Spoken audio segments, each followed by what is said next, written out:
আজ আমার স্বামীর দ্বিতীয় বিয়ে। আমার বিয়ের 7 বছর পরেও এখন পর্যন্ত আমার কোনো সন্তান হয়নি। তাই আমার শাশুড়ি খুব করে চায় আমার স্বামীর আবার বিয়ে হোক। আমার স্বামীও এতে রাজি। সুজন বলল, ওই রুমে গিয়ে ঘুমাও। আমি বললাম, অভ্যাস হয়ে গেছে, আর তো মাত্র একটা রাত, একটু পাশাপাশি ঘুমাই। সারা রাত ঘুমাতে পারিনি, ফজরের আজান দিয়ে দিয়েছে। ফজরের আজানের সাথে সাথেই বিছানা ছেড়ে উঠলাম। হঠাৎ সুজনের নিষ্পাপ মুখটার দিকে তাকাতেই চোখ ঝাপসা হয়ে উঠল। এ কি নিষ্ঠুর পৃথিবী! আমি চাইলেও আমার স্বামীকে জড়িয়ে ধরে বলতে পারতেছি না, সুজন, আমার খুব কষ্ট হচ্ছে, আমি মরে যাচ্ছি, আমাকে বাঁচাও। তোমার উপর শুধু আমারই অধিকার। তোমার বুকে একাই শুধু আমি মাথা রেখে ঘুমাবো, অন্য কোনো নারী না। তোমার বুকের ভালোবাসা শুধুমাত্র আমার জন্য। আমার খুব ইচ্ছে হলো সুজনের বুকে ঝাঁপিয়ে পড়ি, কিন্তু আমি পারলাম না। আমি অধিকারটুকু হারিয়েছি। কাল আমার স্বামীর বিয়ে, আমি এখনো জীবিত আছি।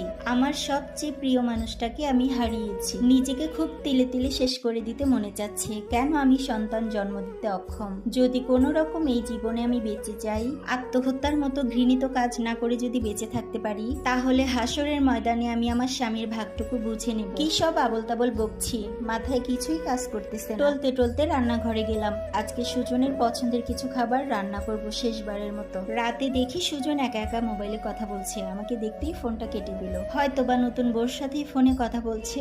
আজকে রাতে আর আমি এই রুমে থাকবো না, থাকলে হয়তোবা দম বন্ধ হয়ে শেষ হয়ে যাব।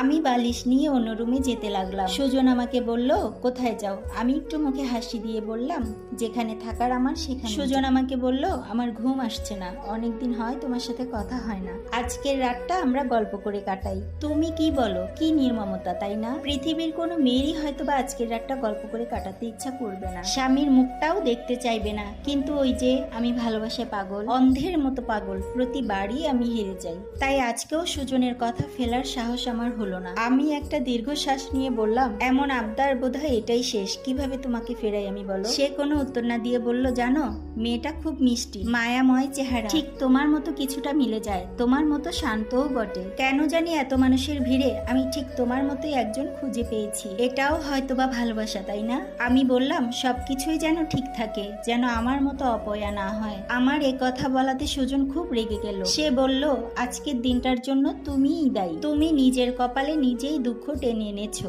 আমি চোখ মুছতে মুছতে বললাম, হ্যাঁ, আমি দায়ী, আমি অপয়া। সুজন আবারও রেগে গিয়ে বলল, দেখো সুমি, সন্তান না হওয়ার কারণে পারিবারিক এবং সামাজিক প্রেশারটা হয়তোবা নিতে পারতেছিল না, তাই বলে কথায় কথায় ঝগড়া হলেই নিজেকে হেয় করো কেন? শেষবার যখন ঝগড়া হলো তুমি আমাকে বলেছিলে আমি যেন বিয়ে করি আরেকটা, আর না হলে যেন তোমার মরা মুখ দেখি।